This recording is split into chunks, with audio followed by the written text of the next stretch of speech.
Hello, welcome. I am ThrusterBoy. Please don't mind the name, I made it back in 2020, but you could call me Matthias. And I'm going to be talking about freedom of speech, expression, hate speech, and anything else I want to talk about. But first, some quick info. I am from Norway, the #1 ranked country in freedom of speech according to RSF's index and the stats they are based on. Now, to be fair, we are like 5.5 million people. That might sound like a lot, but look at it this way. India, with approximately 1.4 billion people, gains Norway's entire population in less than a month from births alone.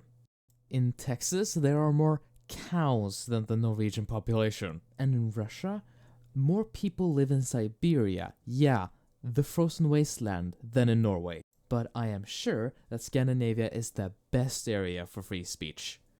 But America exists. Or does it? America is the land of the free and the home of the Big Mac. In other words, America is very big. On its constitution, it shows that America is made for the people, and that should therefore be decided by them as well. As the First Amendment states, Congress shall make no law respecting an establishment of religion or prohibiting the free exercise thereof, or abridging the freedom of speech or of the press. And this incredibly well-written and refined amendment would definitely make it clear what you can say or express, and would absolutely make them a leading rank in freedom of speech, right? Oof, ranked 55 in 2024, and that's 10 lower than 2023, so it's only going down. Now sure, some people might blame the people in charge of the country at the time, although in hindsight, America's free speech has really only gotten up since the Constitution was made.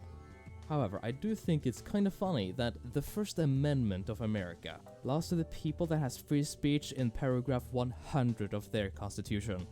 But honestly, free speech is not a competition between what country does it better. It's about people being free to show their opinion, which yes, can be hurtful, but opinions makes us human. But no one should feel bad for having an opinion. Sure, there's always someone that would disagree with your opinion, and that is also fine. But the bad thing is conflict. Wars and cancel culture is still just people disagreeing with each other.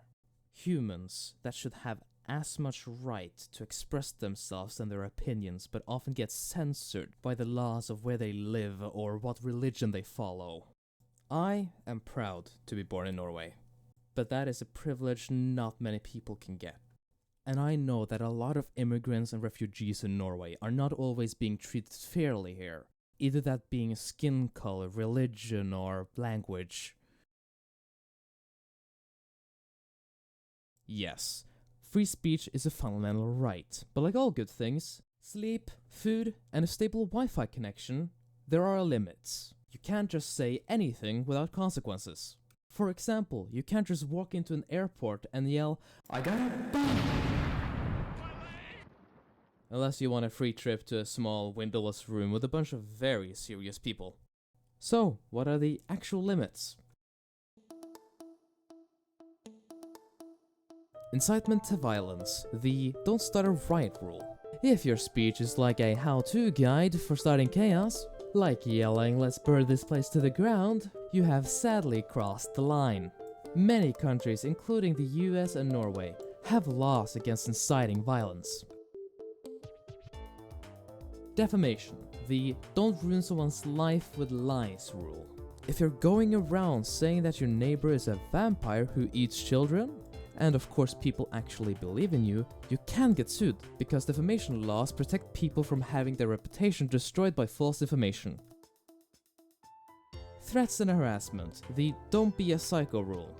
Telling someone, "I'm going to hunt you down," is not free speech, it is a crime. Threats, stalking, or harassment online or in real life is where speech stops being free and starts being a police matter. Okay, hate speech, the don't be that guy rule. This one is controversial. Some countries, like Norway, have laws against speech that targets race, religion, sexuality, etc. Others, like the US, allow it unless it incites violence. Whether or not hate speech should be free speech is an ongoing debate. Misinformation, the stop lying rule. Spreading false information about elections, pandemics, or science can have real-world consequences. Some countries regulate this, but the challenge is who decides what is false. National security, the "no you cannot leak that" rule. If you work for the government and decide to leak top secret military plans to the internet, congratulations, you are going to prison. Free speech does not cover revealing classified information. Corporate and social media, the "this is my house" rule. Private companies can set their own rules. If YouTube deletes your video for sharing misinformation or advertising your crypto scam, that is not censoring your freedom of speech, that is just them deciding that they don't want you at their party. Free speech is awesome. It lets us express ourselves, call out injustice, and most importantly, make fun of Sweden, but it's not a completely free-for-all. There are limits, because, let's be honest, some people suck, and would make society even more of a dumpster fire than it already is. And some countries, like Norway, rank at the top of free speech, but some countries, cough cough, are sliding down the rankings faster than my motivation on a Monday. But free speech is always evolving. What was considered okay 50 years ago can definitely not be okay today. And some things are never gonna be okay to do.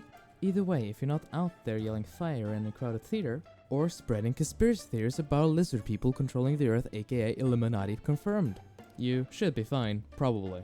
And with that, I will leave you with one final thought. If we lose our right to free speech, how will we complain about it?